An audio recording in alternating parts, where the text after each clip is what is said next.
He was the richest man in the city. Yet no one showed up to his birthday dinner.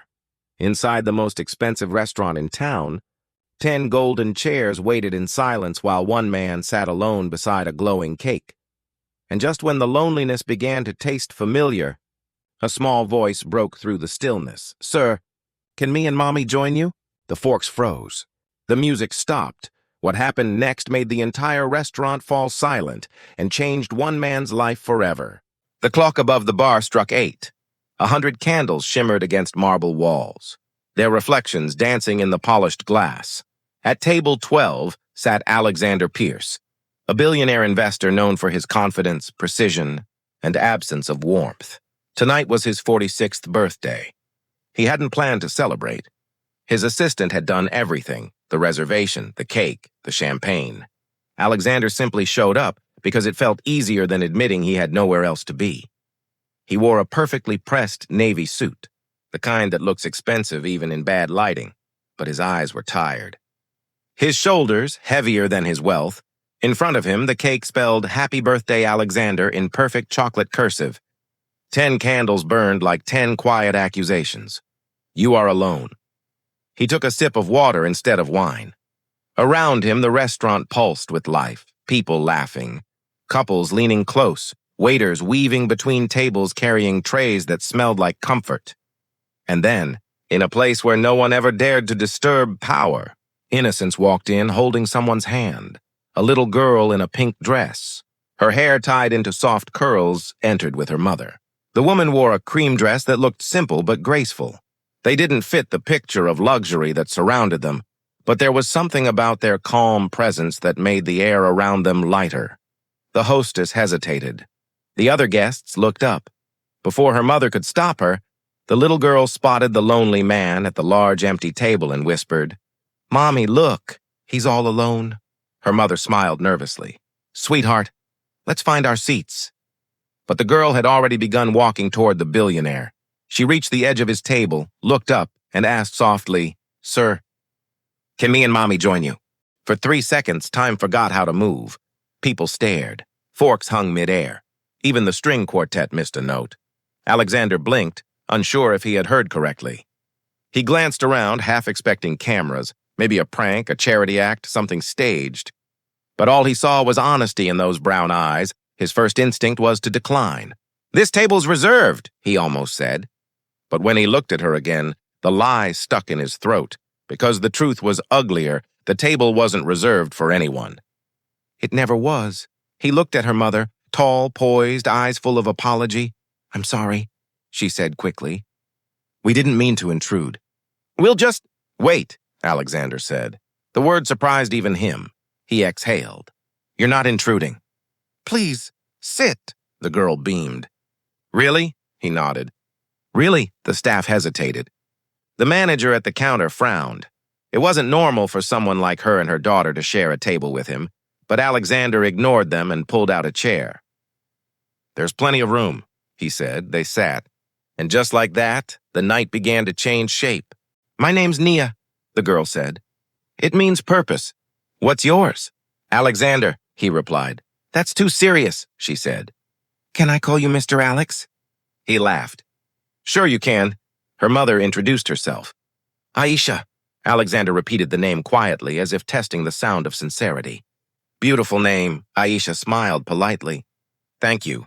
And happy birthday, Mr. Alex," he nodded. "Thank you. Though it doesn't feel like much of a birthday." "Why not?" Nia asked, spooning water from her glass like it was soup. "Because birthdays are for people who have people," he said. "I guess I ran out of those." Nia frowned. "That's sad. You can borrow us for today."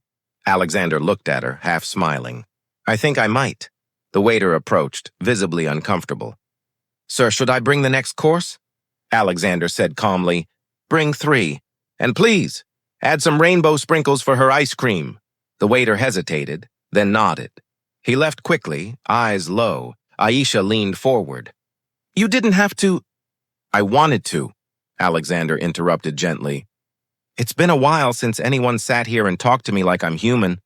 Her gaze softened. "Sometimes people forget money doesn't make you less human, it just hides it." He smiled faintly. "And sometimes it hides everything."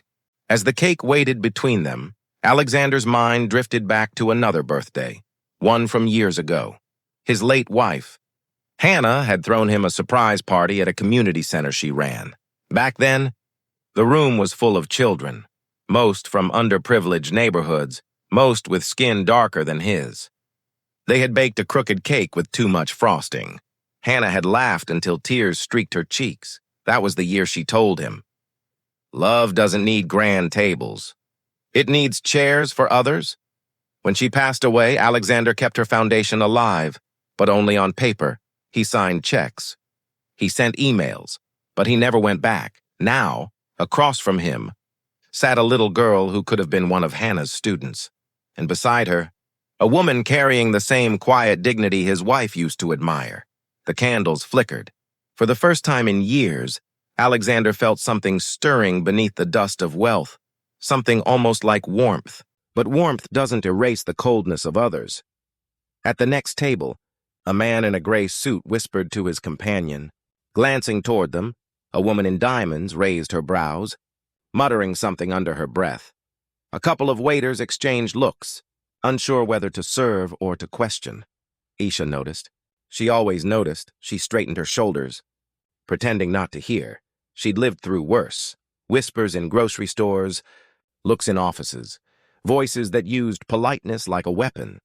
But tonight, she wished her daughter didn't have to see it. Alexander caught it too. The discomfort. The quiet discrimination. It burned him in a way he couldn't ignore. He leaned closer to Aisha. "Does this happen often?" She smiled without bitterness. Often enough to know who means it. Alexander looked around, then called the waiter back. "Would you bring us a candle lighter?" The waiter nodded quickly. He turned to Nia. "You said birthdays are for people who have people. I think this cake deserves better than loneliness. Would you help me light it?" Nia nodded eagerly. When the flame touched the candles, the table glowed brighter than before. Brighter even than the chandeliers above. "Make a wish," Nia said. Alexander hesitated. He had made wishes before. Bigger deals, larger profits, longer control. None of them mattered now. He looked at the little girl's eyes, then at Aisha's tired but kind smile, and he wished, for the first time, for something he couldn't buy. He blew out the candles. The restaurant clapped out of habit. But this applause carried something else. Surprise, admiration, maybe even shame for judging. When the noise faded, Alexander turned to Aisha. "You said you study part-time?" "Yes," she replied. "Early childhood education. It's slow, but I'll finish." "What if it didn't have to be slow?" She blinked. "What do you mean?" He smiled. "My wife ran a foundation for students like you. I think it's time I actually ran it the way she dreamed. Full scholarships. Support for single parents. You'd be the first beneficiary if you'll accept." Aisha froze. "That's too much." "No," he said quietly. "Too late. I should have done it years ago." Nia clapped her hands. "Mommy, you're a scholar now." Tears welled up in Aisha's eyes. "Mr. Alex, thank you. But we didn't come here for help." "I know," he said. "You came to give me something I didn't know I needed." Word of the moment spread across the restaurant. People whispered, but now it wasn't mockery. It was awe.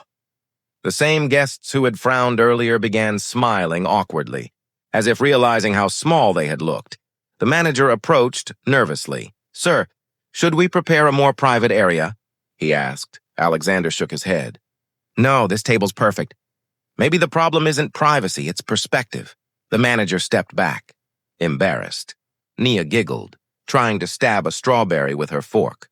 Alexander helped her, then said softly, "You know, this is the first time I've actually tasted my birthday." She looked up. "That's because birthdays taste better when you share them." He laughed, a sound he hadn't heard from himself in years. The quartet began playing again, this time a slower tune. The whole restaurant watched as three people shared a cake, the air heavy not with wealth but with warmth. At dawn, Alexander sat at his massive desk overlooking the skyline. The city shimmered below him, his city, built on deals and documents. He stared at his calendar, filled with meetings that suddenly felt meaningless. He deleted half of them. Then he opened the folder labeled Hannah's Foundation. For the first time since her death, he didn't skim the reports. He read every line. He saw how little he had done. He drafted a new proposal, expanding the foundation's scope, creating education programs, job training, and scholarships for working mothers. Before noon, he had called the board. "We're going all in," he said. "No PR, no publicity. Just change." His assistant was stunned. "Sir, that will cost less than loneliness," he replied. Later that week, he visited the community center where Aisha volunteered. Children ran across the yard, chasing laughter. The walls were painted with bright handprints and crooked hearts. He found Aisha helping kids draw houses. "You came," she said. "I promised," he replied. He knelt beside Nia. "Which one's yours?" "This one," she said proudly, pointing to a drawing with too many windows. "It has lots of doors," Alexander noted. Nia grinned. "So everyone can come in," he smiled. Perfect design. Weeks passed. Alexander became a regular at the community center. He funded repairs, bought supplies, and, more importantly, showed up. Sometimes he swept floors. Sometimes he read stories. Sometimes he just listened. Aisha watched how the children clung to him, not for his money, but for his attention. It changed her idea of who billionaires were.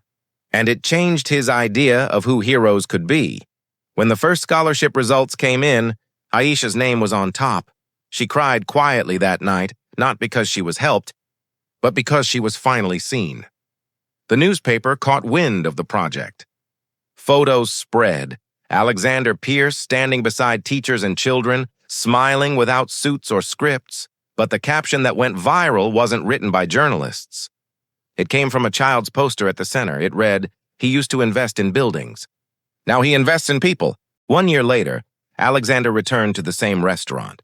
This time, he reserved a smaller table, 3 chairs, 1 cake. When the staff recognized him, they smiled genuinely. Aisha and Nia arrived on time, carrying homemade gifts, a photo frame decorated with paper sprinkles. The cake read, "Happy birthday, Mr. Alex." They lit the candles together. Nia said, "Make a wish again." He smiled. "I already got it," but she insisted. "One more. For next year," he closed his eyes.